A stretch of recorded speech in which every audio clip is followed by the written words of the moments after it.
Hi friends, इस video में आपको इलास्टिसिटी और प्लास्टिसिटी के बारे में बताएंगे। पहले हम लोग समझते हैं इलास्टिसिटी क्या होता है। Elasticity is the property by the nature of which a material deform under the load is unable to return to its original dimension when the load is removed. कहता है कि किसी भी बॉडी पर अगर हम लोग लोड देते हैं तो क्या होगा, डिफॉर्म होकर के वो अपना शेप और साइज चेंज कर लेता है। इलास्टिसिटी का मतलब यही होता है कि उसमें शेप और साइज चेंज कर, लेकिन जैसे ही हम लोग उसमें से लोड हटाते हैं दोस्त, तो क्या होता है कि वो अपना ओरिजिनल शेप में आ जाता है। कहता है original dimension when the load is removed. जैसे ही अगर हम लोग लोड को हटाते हैं तो अपना शेप में पुनः वापस आ जाता है। इसमें दो और पॉइंट्स बताए गए हैं दोस्तों। हम If body regains completely its original shape, then it is called the perfectly elastic body। जिस मटेरियल या जिस बॉडी में अगर हम लोड को हटाने के बाद वो परफेक्टली अपना शेप में आ जाता है, उसको परफेक्टली इलास्टिक बॉडी कहेंगे। जैसे रबर को आप देख रहे हैं एग्जाम्पल में। रबर में क्या होता है, इलेक्ट्रिसिटी होता है जिसके कारण वो रबड़ता है। फिर छोड़ने के बाद जैसे ही उसमें से हम छोड़ते हैं तो अपना पुनः अपना शेप में आ जाता है। ठीक है। उसके बाद होता है elastic limit marks the partial break. इसमें कहता है कि एकदम छोटा सा ब्रेक डाउन होता है ऑफ द इलेक्ट्रिसिटी के कारण, beyond which removal of the load result in the degree of permanent deformation. कहता है कि कुछ डिग्री पर क्या होता है, परमानेंट डिफॉर्मेशन होता है। जैसे इसमें कहने का मतलब है दोस्तों कि रबर जो होता है तो एक बार उसमें जैसे ही लोड देते हैं, खींचते हैं तो पुनः छोड़ने के बाद तो आ जाता है। लेकिन कुछ मटेरियल ऐसा है कि उसमें इलास्टिसिटी तो है, उसमें हम लोड देने के बाद मुड़ेगा तो माने चेंज होगा तो, लेकिन वो पुनः उतना ही परफेक्ट शेप में नहीं आएगा। जैसे उसमें क्या, जैसे होता है स्टील, एल्युमिनियम, कॉपर में भी कहता है, इसमें कहता है may be consider to be perfectly elastic within the certain limit. मैंने सर्टेन लिमिट मैंने कहने का मतलब कुछ लिमिट है।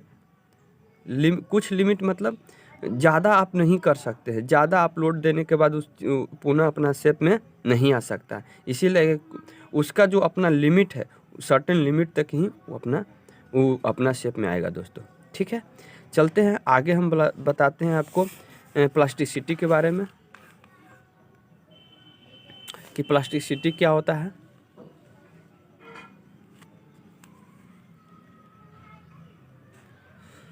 Plasticity is the characteristic of material by which is undergoes elastic strain beyond those at the elastic limit is known as the plastic.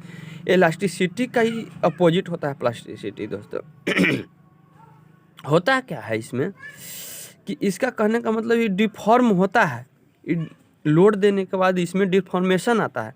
लेकिन होता क्या है कि इसमें फेलवर नहीं होता है।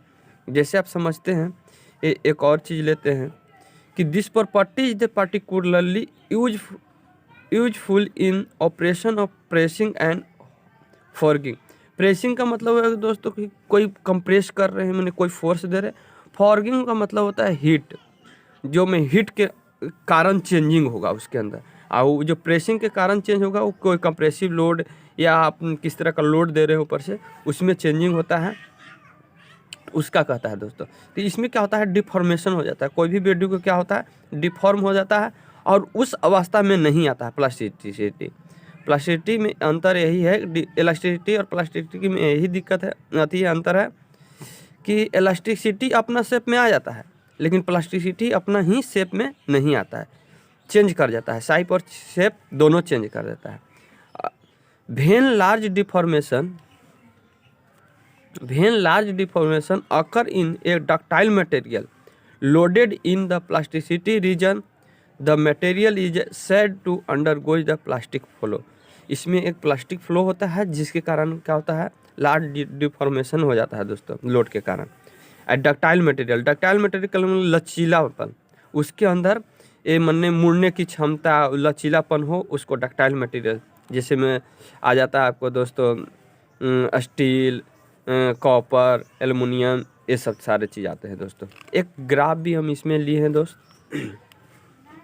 इलास्टिसिटी रीजन और प्लास्टिसिटी रीजन आपको डिवाइड किया हुआ है एक ग्राफ के द्वारा दिखा रहा है। जब ये लीनियर जा रहा है, मेरा कोई ग्राफ है, स्ट्रेस बाय स्ट्रेन होता है, तो जैसे ही अगर हम लोग इलास्टिक रीजन में हम लोग देखते हैं तो लीनियरली वापस आ जाता है दोस्त। लेकिन जैसे ही प्लास्टिसिटी रीजन में होता है तो लोड पड़ने के कारण क्या होता है, वो रप्चर हो जाता है, मैंने ब्रेक कर जाता है। अल्टीमेट स्ट्रेंथ होता है उसके अंदर, जो वो दोबारा वो अपना शेप में नहीं पहुंच पाता है। इससे आपको समझने के लिए इसी मिलेगा कि इसमें क्या होता है, रप्चर होता है, डिफॉर्मेशन, लार्ज डिफॉर्मेशन होता है, जिसके अंदर प्लास्टिसिटी रीजन में आता है। इलास्टिसिटी रीजन में कि उसी शेप